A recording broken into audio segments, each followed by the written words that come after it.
Hello everyone. आज हम करेंगे एक्सरसाइज 7.1 के सम नंबर 1, 2 एंड 3। जैसे कि आपको पता है कि इससे पहले वाली वीडियो में हमने चैप्टर 7 का इंट्रोडक्शन पढ़ा था। तो उस वीडियो के अंदर मैंने आपको जो भी प्रॉपर्टीज़ जो भी रूल्स बताए थे उनका यूज़ हम इस वीडियो में एक्सरसाइज 7.1 के अंदर करेंगे। तो सबसे पहला सम है यहाँ पर, in quadrilateral ACBD AC equals to AD। आप यहाँ पर डायग्राम में देख सकते हो कि एक क्वाड्रिलेटरल हमारे पास है जिसका नाम है ACBD, और यहाँ पर हमें दो साइड्स इक्वल गिवन है जिनके नाम है AC एंड AD। तो ये हमें स्टेटमेंट में ही कहा है कि ये दोनों साइड एक दूसरे के इक्वल हैं।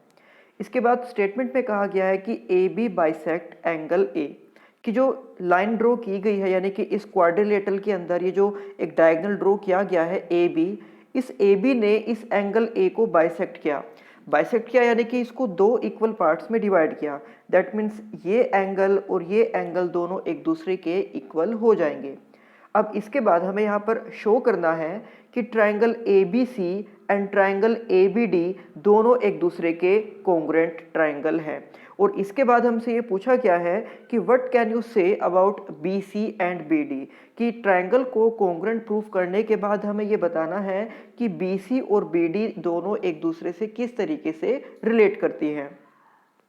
तो जैसे कि आपको मैंने पिछली वीडियो में बताया था कि कुछ रूल्स का यूज़ करके हम दो ट्रायंगल को कॉन्ग्रुएंट प्रूफ कर सकते हैं, जिसके लिए हमें उन दो ट्रायंगल के किसी भी तीन पार्ट्स को एक दूसरे के इक्वल शो करना होगा। जैसे कि पहला रूल था वहाँ पर SSS, यानी कि अगर हम दोनों ट्रायंगल्स की तीन साइड्स को एक दूसरे के इक्वल दिखा दें तो ट्रायंगल एक दूसरे के कॉन्ग्रुएंट हो जाएंगे। या फिर नेक्स्ट रूल जैसे कि हमारे पास था SAS, यानी कि दो साइड्स और उन्हीं के बीच का एक एंगल अगर हम इक्वल दिखा दें तो भी ट्रायंगल को कॉन्ग्रुएंट कहा जा सकता है। या फिर ASA, यानी कि दो एंगल्स और उनके बीच वाली साइड को अगर इक्वल दिखाएं तो भी ट्रायंगल को हम कॉन्ग्रुएंट प्रूफ कर सकते हैं। या फिर AAS, यानी कि दो एंगल और उनके बाद में जो साइड आएगी अगर उसको हम इक्वल शो करें तब भी हम ट्रायंगल को कॉन्ग्रुएंट कह सकते हैं। और इसके बाद एक प्रॉपर्टी सबसे लास्ट में आपको बताई थी मैंने, right angle hypotenuse side RHS, जो हम सिर्फ यूज करते हैं उन ट्रायंगल्स में जो कि राइट एंगल ट्रायंगल होते हैं। तो जैसे कि अब हम देख सकते हैं हमारे पास जो डायग्राम है उसमें राइट एंगल ट्रायंगल नहीं है, यानी कि ये प्रॉपर्टी, ये वाला रूल हम उसमें अप्लाई नहीं कर सकते। तो 1, 2, 3, 4 इन चारों में से कोई रूल वहां पर हमें अप्लाई करना होगा। तो जैसे कि हम देख सकते हैं कि यहाँ पर जो क्वाड्रिलेटरल है ACBD, उसमें ये डायगोनल ड्रॉ किया जिस वजह से वहाँ पर दो ट्रायंगल्स बन गए हैं। अब यहाँ पर जो स्टेटमेंट में हमें गिवन था हम सबसे पहले उसको लिखेंगे कि गिवन, यहाँ पर हमें गिवन था AC इक्वल्स टू AD, और इसी के साथ गिवन था कि AB बाइसेक्ट एंगल A। इस टाइप के जो भी सम होंगे तो उनमें हम सबसे पहले गिवन को लिखेंगे, उसके बाद हम लिखते हैं टू प्रूव। इसमें हम लिखते हैं जो हमें स्टेटमेंट में प्रूफ करने के लिए कहा गया है उसको हम यहाँ पर मेंशन कर देंगे, यानी कि एक तरह से जो हमारा टारगेट है जो इस समय हमें प्रूफ करना है उसको भी हम यहाँ पर लिख देंगे। तो जैसे कि आप देख सकते हो कि हमें प्रूफ करना था यहाँ पर कि triangle ABC and triangle ABD दोनों एक दूसरे के कॉन्ग्रुएंट होने चाहिए, ये इस समय हमें प्रूफ करना है। और इसके बाद हम स्टार्ट करते हैं अब इसको, तो जिसको हम लिखते हैं प्रूफ के अंदर। तो सबसे पहले हम लिखेंगे in triangle ABC and ABD, क्योंकि इन्हीं दो ट्रायंगल्स को हम एक दूसरे के कॉन्ग्रुएंट प्रूफ करना चाहते हैं।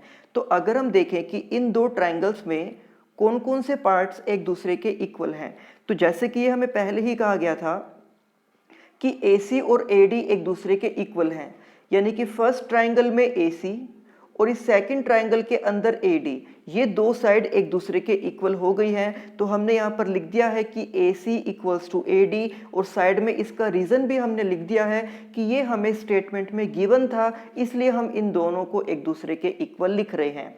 उसके बाद स्टेटमेंट में हमें गिवन था कि AB ने एंगल A को बाइसेक्ट किया, यानी कि ये एंगल इस एंगल के इक्वल हो गया। तो इस ऊपर वाले एंगल का नाम होगा CAB, जो हमने यहाँ पर लिख दिया है, और इस नीचे वाले एंगल का नाम हो जाएगा DAB, जिसको हमने यहाँ पर लिख दिया है। तो इस तरह से ये दोनों एंगल भी एक दूसरे के इक्वल होंगे, और इसका भी रीज़न हमने यहाँ पर लिख दिया है। इसका रीज़न ये है कि AB बाइसेक्ट्स एंगल A। उसके बाद अब जैसे कि आपको पता है कि हमने दो पार्ट यानी कि एक साइड और एक एंगल को एक दूसरे के इक्वल प्रूव कर दिया है, पर ट्रायंगल को कोंग्रुएंट शो करने के लिए हमें किसी तीन पार्ट्स को इक्वल दिखाने की नीड होती है। तो वो थर्ड पार्ट कौन सा हम यहाँ डायग्राम में से ले सकते हैं, वो कोई एक साइड है या कोई एक एंगल है जिसको हम इक्वल शो करेंगे। और इक्वल शो करने के साथ साथ हमें उसका रीज़न भी बताना होगा कि वो इक्वल क्यों है। अब जैसे कि हमें पता है कि ये दो पार्ट तो हमें ऑलरेडी स्टेटमेंट में ही गिवन थे, पर वो जो थर्ड पार्ट हमें इक्वल शो करना है वो हमें खुद इस डायग्राम में से देखना होगा कि कौन सी ऐसी साइड या कौन सा ऐसा एंगल है जो इन दोनों ट्राइंगल्स में इक्वल है। तो हम ये देख सकते हैं कि इन दोनों ही ट्राइंगल में ये जो साइड है ए बी, ये साइड कॉमन है, ये इस ऊपर वाले ट्रायंगल के अंदर भी है और ये इस नीचे वाले ट्रायंगल के अंदर भी है। तो इसलिए हम ये लिखेंगे अब कि इन दोनों ट्रायंगल में जो ए बी है वो ए बी के इक्वल होगी, और इसका रीज़न ये हो जाएगा कि ये दोनों ही ट्रायंगल में कॉमन है। तो अगर इस तरह से किसी भी दो ट्रायंगल में कोई साइड कॉमन आ जाए तो उसको भी हम इक्वल शो कर सकते हैं, या अगर कोई एंगल दोनों में कॉमन आ जाए तो उसको भी इक्वल शो किया जा सकता है। तो इस तरह से अब हमारे पास टोटल 1 2 3 तीन पार्ट्स हो गए हैं जिनको हमने एक दूसरे के इक्वल शो कर दिया है, यानी कि अब हम इन दोनों ट्रायंगल को एक दूसरे के कॉन्ग्रुएंट कह सकते हैं। पर अब बात ये आती है कि हमने यहाँ पर कौन सा रूल यूज़ किया है। जैसे कि मैंने आपको पहले ही बताया था कि S S S, S A S A या फिर ए एस। तो हमें देखना होगा कि इनमें से कौन सा रूल हमने यहाँ पर यूज़ किया है। तो अगर हम देखें, हमने यहाँ पर इन दोनों ट्रायंगल में इस साइड को इक्वल दिखाया, इस एंगल को इक्वल दिखाया और उसके बाद इस साइड को इक्वल दिखाया। तो यानी कि इस तरह से यहाँ पर साइड, एंगल, साइड। तो यानी कि हम ये कह सकते हैं कि यहाँ पर हमने यूज़ किया है SAS रूल को। तो इसलिए जब हमने उन दोनों ट्रायंगल को एक दूसरे के कॉन्ग्रुएंट लिखा है तो साइड में हमने रीज़न लिख दिया है SAS, यानी कि side, angle, side. That means हमने इन दोनों ट्रायंगल्स में दो साइड्स को इक्वल शो किया है और उन दो साइड्स के बीच में जो एंगल बने हैं उन एंगल्स को भी इक्वल शो किया है, तब जाकर हम इन दोनों ट्रायंगल्स को कॉन्ग्रुएंट कह रहे हैं। अब इसके बाद हमसे स्टेटमेंट में पूछा गया था कि ट्रायंगल को कॉन्ग्रुएंट करने के बाद, कॉन्ग्रुएंट प्रूफ करने के बाद हमें ये बताना है कि BC और BD के बारे में हम क्या कह सकते हैं। तो जैसे कि हम देख सकते हैं कि यहाँ पर हमने इन दोनों ट्रायंगल्स को कॉन्ग्रुएंट प्रूफ कर दिया है, और ऊपर वाले ट्रायंगल के अंदर साइड है BC और नीचे वाले ट्रायंगल के अंदर साइड है BD। और ये मैंने आपको पिछली वीडियो में बताया था चैप्टर 7 के इंट्रोडक्शन में कि अगर दो ट्रायंगल एक दूसरे के कॉन्ग्रुएंट हैं तो उनके जो कोरिस्पोंडिंग पार्ट्स होंगे, यानी कि कोरिस्पोंडिंग साइड्स और कोरिस्पोंडिंग एंगल्स, वो एक दूसरे के इक्वल हो जाएंगे। दैट मीन्स कि अगर हमें कॉन्ग्रुएंट प्रूफ करने के लिए तीन पार्ट्स को इक्वल दिखाने की नीड होती है, लेकिन कॉन्ग्रुएंट प्रूफ करने के बाद जो बाकी के पार्ट्स बचे हैं उनको हम खुद अपनी तरफ से एक दूसरे के इक्वल कह सकते हैं। जैसे कि अब हम यहाँ पर ये कहेंगे कि ऊपर वाले ट्रायंगल के अंदर जो साइड BC है वो नीचे वाले ट्रायंगल के साइड BD के इक्वल हो जाएगी, क्योंकि दोनों कोरिस्पोंडिंग साइड्स हैं और हमने इन दोनों ट्रायंगल्स को पहले ही एक दूसरे के कॉन्ग्रुएंट प्रूफ कर दिया था, इसलिए दोनों साइड एक दूसरे के इक्वल हो जाएंगी। और इसका रीज़न होता है corresponding parts of congruent triangles, जिसको शॉर्ट फॉर्म में हम लिखते हैं CPCT, corresponding parts of congruent triangles. और ये भी मैंने आपको इससे पहले वाली वीडियो में बताया था। अगर आपने अभी तक चैप्टर 7 के इंट्रोडक्शन की वीडियो नहीं देखी है तो प्लीज़ पहले आप वो वीडियो देख लो, नहीं तो आपको इस एक्सरसाइज के सम समझ में नहीं आएंगे। तो अब इसके बाद हम करते हैं सम नंबर 2, और यहाँ पर स्टेटमेंट है कि ABCD is a quadrilateral in which AD equals to BC। तो यहाँ पर भी एक क्वाड्रिलेटरल हमारे सामने है जिसका नाम है ABCD, और दो साइड्स इसमें एक दूसरे के इक्वल हैं जिनके नाम है AD एंड BC। ये हमें स्टेटमेंट में ही कहा गया है कि दोनों एक दूसरे के इक्वल हैं। इसी के साथ हमें कहा गया है कि एंगल DAB, तो DAB यानी कि ये एंगल इक्वल है एंगल CBA के, तो CBA यानी कि ये एंगल। तो यानी कि हमें स्टेटमेंट में कहा गया है कि ये जो दो एंगल हैं ये दोनों एंगल्स एक दूसरे के इक्वल हैं। अब इसके बाद हमें यहाँ पर प्रूफ करना है सबसे पहले तो कि जो ट्रायंगल ABD होगा, तो ABD, ये आप देख सकते हो कि इस ट्रायंगल को हमें कॉन्ग्रुएंट प्रूफ करना है ट्रायंगल BAC के, तो BAC ट्रायंगल यहाँ पर कौन सा होगा, BAC, ये वाला ट्रायंगल। तो इस तरह से यहाँ पर जो ये दो ट्रायंगल बने हैं, एक ABD और एक BAC, इन दोनों को हमें एक दूसरे के कोंग्रुएंट प्रूफ करना है। इसके बाद फिर हमें शो करना है कि जो BD है वो AC के इक्वल है, ये है BD और ये है AC, इन दोनों को एक दूसरे के इक्वल शो करना है। और उसके बाद हमें बताना है यहाँ पर कि एंगल ABD यानी कि ये एंगल, एंड एंगल BAC, तो BAC यानी कि ये एंगल।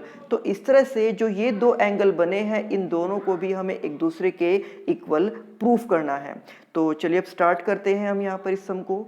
अब जैसे कि फर्स्ट सम में भी हमने किया था कि सबसे पहले लिखते हैं हम गिवन को। तो यहाँ स्टेटमेंट में हमें गिवन था AD equals to BC and angle DAB equals to angle CBA। तो वो दोनों पार्ट हमने यहाँ पर गिवन में लिख दिए हैं। इसके बाद हम लिखेंगे अपने टारगेट को, यानी कि उन पॉइंट्स को जो हमें प्रूफ करने हैं। तो जैसे कि आप देख सकते हो कि यहाँ पर टोटल 3 पॉइंट्स हैं जो हमें प्रूफ करने हैं, उनको हमने यहाँ पर लिख दिया है। तो अब हम स्टार्ट करते हैं यहाँ पर इस सम का प्रूफ। तो सबसे पहले जिन दो ट्रायंगल को हमें कॉन्करेंट प्रूफ करना है, हम उन दोनों ट्रायंगल्स के नाम लिखेंगे कि in triangle ABD and triangle BAC। तो जो दो पार्ट्स हमें यहाँ पर इक्वल गिवन थे पहले से ही, हम सबसे पहले उनका यूज़ करेंगे। तो यहाँ पर हमें गिवन था AD इक्वल्स टू BC, तो हमने इसको यहाँ पर लिख दिया है, आप देख सकते हो AD इक्वल्स टू BC, और साइड में इसका रीज़न हमने लिख दिया है गिवन। इसके बाद हमें गिवन था कि angle DAB equals to angle CBA, तो उसको यहाँ पर हमने लिख दिया है, और साइड में इसका भी रीज़न हमने लिखा है गिवन कि ये दो पार्ट यानी कि ये साइड और ये एंगल एक दूसरे के इक्वल गिवन थे, तो इनको हमने यहाँ पर यूज़ कर लिया है। लेकिन जैसे कि पहले सम में भी आपको मैंने बताया था कि ट्रायंगल को कॉन्ग्रुएंट प्रूफ करने के लिए हमें कम से कम किसी 3 पार्ट्स की नीड होती है, और यहाँ पर अभी हमने उनके 2 पार्ट्स को ही इक्वल शो किया है। तो वो तीसरा पार्ट क्या होगा, ये हमें खुद यहाँ पर डायग्राम में देखना होगा। तो जैसे कि आपको पता है कि एक ये ट्रायंगल है ABD और एक ये ट्रायंगल है BAC, जिनको हमें एक दूसरे के कॉन्ग्रुएंट दिखाना था। तो इन दोनों ही ट्रायंगल में ये जो साइड AB है ये कॉमन है, ये फर्स्ट ट्रायंगल के अंदर भी है और ये सेकंड ट्रायंगल के अंदर भी है। तो इसलिए वो जो थर्ड पार्ट हमें इक्वल शो करना है, वो हम AB वहाँ पर लिख देंगे कि AB इक्वल्स टू AB, और इसका रीज़न ये हो जाएगा कि ये दोनों ट्रायंगल में कॉमन है। तो इस तरह से अब हमने यहाँ पर 3 पार्ट्स को इक्वल शो कर दिया है, यानी कि अब हम इन दोनों ट्रायंगल्स को एक दूसरे के कॉन्ग्रुएंट कह सकते हैं। पर फिर बात आती है यहाँ पर कि हमने रूल कौन सा यूज़ किया है, SSS या SAS या ASA या फिर AAS। तो इसके लिए हम देख सकते हैं कि यहाँ पर हमने यूज़ की है ये वाली साइड, जो कि हमें स्टेटमेंट में गिवन भी थी।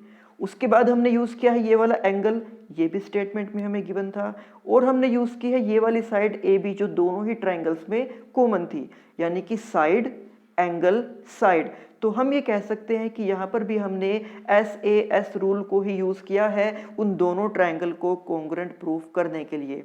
तो इस तरह से यहाँ पर जो 3 पॉइंट हमें प्रूफ करने थे, उसमें से फर्स्ट पॉइंट यानी कि ट्रायंगल ABD को BAC के कॉन्ग्रुएंट हमने प्रूफ कर दिया है।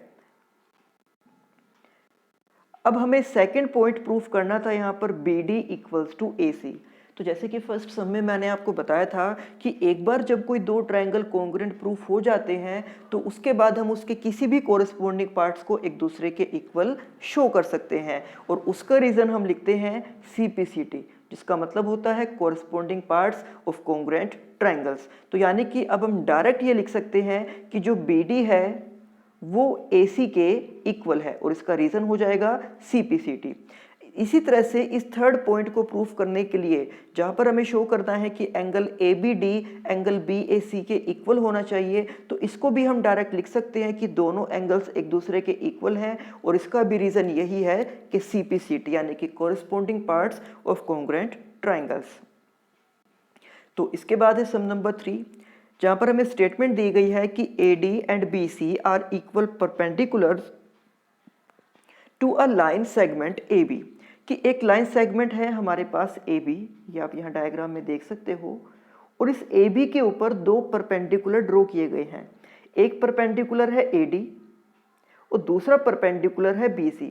और हमें स्टेटमेंट में ये कहा गया है कि ये दोनों परपेंडिकुलर यानी कि AD और BC एक दूसरे के इक्वल हैं। तो इसलिए हम यहाँ पर गिवन में सबसे पहले यही लिखेंगे कि जो AD है वो BC के इक्वल है। इसके बाद हम लिखेंगे, जैसे कि हमें स्टेटमेंट में कहा गया था कि जो AD है वो AB के ऊपर परपेंडिकुलर है। इसी तरह से जो BC है वो भी इस AB के ऊपर परपेंडिकुलर है। तो ये तीनों पॉइंट्स हमने यहाँ पर गिवन में लिख दिए हैं। और हमें इस सम में ये प्रूफ करना है कि show that CD bisects AB, यानी कि हमें यहाँ पर शो करना है कि जो साइड CD है वो AB को बाइसेक्ट करती है। तो CD है ये, और हमें ये प्रूफ करना है कि जो CD है वो इस AB को बाइसेक्ट करेगी। अगर हमें ये शो करना है कि AB को बाइसेक्ट किया गया तो यानी कि AB के जो दो पार्ट्स होंगे AO एंड BO, हमें इन दोनों को एक दूसरे के इक्वल शो करना होगा, तभी हम ये कह सकते हैं कि CD ने इस AB को बाइसेक्ट किया, यानी कि इसको दो इक्वल पार्ट्स में डिवाइड किया। तो इसके लिए हम ये देख सकते हैं कि ये जो लाइन है यहाँ पर AO, ये इस ट्रायंगल का एक पार्ट है, और जो ये वाली लाइन है BO वो इस ट्रायंगल का एक पार्ट है।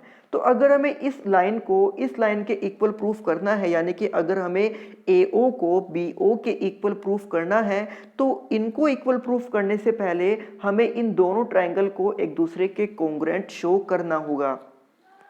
ये हमें स्टेटमेंट में नहीं कहा गया कि ट्रायंगल को कोंग्रुएंट शो करिए, लेकिन ये हमारी रिक्वायरमेंट है कि अगर हमें AO को BO के इक्वल शो करना है तो इसके लिए हमें ये करना होगा कि जिन ट्रायंगल के अंदर ये दो साइड हैं हमें पहले उन दोनों ट्रायंगल को कोंग्रुएंट शो करना होगा। उसके बाद हम CP/CT से AO को BO के इक्वल कह सकते हैं। तो इसलिए अब हम सबसे पहले यहाँ पर उन दोनों ट्रायंगल्स के नाम लिखेंगे कि in triangle AOD and triangle BOC। अब हम यहाँ पर देख सकते हैं कि इनमें कौन कौन से पार्ट्स हमें एक दूसरे के इक्वल गिवन थे। तो यहाँ पर दोनों ही ट्रायंगल में हमें गिवन था कि जो AD है वो BC के इक्वल है। तो यहाँ पर हमने लिख दिया है AD इक्वल्स टू BC, और साइड में इसका रीजन हमने लिख दिया है गिवन। इसके बाद जैसे कि हमें स्टेटमेंट में कहा गया था कि AD और BC उस AB के ऊपर परपेंडिकुलर हैं, यानी कि 90 डिग्री का एंगल बनाते हैं। इसका मतलब है कि एंगल A भी 90 डिग्री का है, एंगल B भी 90 डिग्री का है। तो ये दोनों एंगल भी इन दो ट्रायंगल्स में एक दूसरे के इक्वल हो जाएंगे। तो हम लिख देंगे कि angle A equals to angle B, और इसका रीजन ये है कि ईच 90 डिग्री, कि ये दोनों एंगल्स 90 डिग्री के हैं, that's why these angles are equal. तो अब इसके बाद हमें एक थर्ड पार्ट और प्रूफ करना होगा जिसका यूज करके हम इन दो ट्रायंगल को कोंग्रुएंट शो कर सकते हैं। तो यहाँ पर अभी हमने शो किया है इन दोनों साइड्स को एक दूसरे के इक्वल, इस एंगल को एक दूसरे के इक्वल। अब जो थर्ड पार्ट हमें यहाँ पर प्रूफ करना है, तो हम ये देख सकते हैं कि यहाँ पर इन दो ट्रायंगल्स में कोई भी साइड कॉमन नहीं है। जैसे कि अभी इसी वीडियो में हमने सम नंबर 1 और 2 में ट्रायंगल को कोंग्रुएंट प्रूफ करने के लिए उनकी एक कॉमन साइड का यूज किया था, पर यहाँ इन दोनों ट्रायंगल्स के अंदर कोई भी साइड कॉमन नहीं है। इनका जो एक वर्टेक्स है O, वो वर्टेक्स O कॉमन है, और इस O के पास जो भी एंगल बनेंगे, जैसे कि एक एंगल ये हो गया और एक एंगल ये हो गया, ये दोनों एंगल ही एक दूसरे के इक्वल हो जाएंगे। और यहाँ पर हम प्रॉपर्टी यूज कर रहे हैं वर्टिकली अपोजिट एंगल, जो मैंने आपको चैप्टर नंबर 6 में बताई थी कि अगर कोई दो लाइन एक दूसरे को इंटरसेक्ट करती हैं तो इस तरह से जो अपोजिट एंगल बनते हैं वो एक दूसरे के इक्वल होंगे, और इनका नाम होता है वर्टिकली अपोजिट एंगल। तो यही प्रॉपर्टी अब हम यहाँ पर यूज कर रहे हैं इन दोनों एंगल्स के लिए, और इन दोनों एंगल को हम एक दूसरे के इक्वल शो कर सकते हैं। इसका मतलब ऐसा नहीं है कि जो प्रॉपर्टी, जो रूल्स हमने चैप्टर 6 में पढ़े हैं वो अब हमारे चैप्टर 7 में यूज नहीं होंगे, ऐसा नहीं है। चैप्टर 6 की सारी प्रॉपर्टी, सारे रूल अब यहाँ चैप्टर 7 में भी हमें यूज करने होंगे। तो इसलिए आपको वो सारी प्रॉपर्टीज इस चैप्टर के लिए भी याद रखनी पड़ेंगी। और इसके बाद जो प्रॉपर्टीज, जो रूल्स हम इस चैप्टर 7 के अंदर पढ़ेंगे तो उनका यूज हमें चैप्टर 8 के अंदर भी पढ़ना होगा, यानी कि सभी चैप्टर्स एक दूसरे से कनेक्टेड हैं। तो ये सारी प्रॉपर्टीज आपको अच्छे से समझनी है और इनको याद रखना है, तभी आप इन सम्स को अच्छे से सोल्व कर पाओगे। तो अब हम यहाँ पर लिख रहे हैं कि angle AOD and angle BOC are equal, और इसका रीज़न हमने लिख दिया है वर्टिकली अपोजिट एंगल। तो इस तरह से हमने यहाँ पर तीन पार्ट्स को इक्वल शो कर दिया है, और अब हम इन दो ट्रायंगल को एक दूसरे के कॉन्ग्रुएंट कह सकते हैं। पर रूल हमने यहाँ पर कौन सा यूज़ किया है, तो हम ये देख सकते हैं कि हमने सबसे पहले इन दोनों साइड्स को एक दूसरे के इक्वल शो किया था, उसके बाद इन एंगल को इक्वल शो किया था, और उसके बाद अब ये वाला एंगल हमने यहाँ पर इक्वल शो किया है। यानी कि यहाँ पर एंगल और इनके बाद में फिर ये साइड है। तो इस तरह से हम कह सकते हैं कि हमने यहाँ पर रूल यूज़ किया है एंगल साइड। तो हम यहाँ पर लिख देंगे साइड में रीज़न इसका एंगल साइड। अब इसके बाद जब ये दोनों ट्रायंगल एक दूसरे के कॉन्ग्रुएंट प्रूफ हो गए हैं, तो हम इसके किसी भी कोरस्पॉन्डिंग पार्ट्स को एक दूसरे के इक्वल कह सकते हैं। यानी कि अब हम यहाँ पर लिखेंगे कि जो AO है वो इस BO के इक्वल हो जाएगा, और इसका रीज़न हो जाएगा CPCT। और अगर AO BO के इक्वल है, यानी कि इस AB के जो दो पार्ट हैं, एक AO दूसरा BO, इस AB के ये दोनों पार्ट अगर इक्वल हैं, दैट मीन्स कि यहाँ पर AB को बाइसेक्ट किया गया है। और AB को बाइसेक्ट किया किसने है? AB को बाइसेक्ट किया है CD ने। तो हम लिख देंगे कि हेंस CD बाइसेक्ट्स AB। तो ये थे एक्सरसाइज 7.1 के पहले 3 सम। तो इस एक्सरसाइज के जो बाकी सम्स होंगे वो हम करेंगे नेक्स्ट वीडियो में। तब तक आप इन तीनों सम्स की अच्छे से प्रैक्टिस करना, और एक बार वो जो इंट्रोडक्शन वाली वीडियो है उसको भी अच्छे से समझ लेना। तो मिलते हैं आपसे नेक्स्ट वीडियो में। Thank you.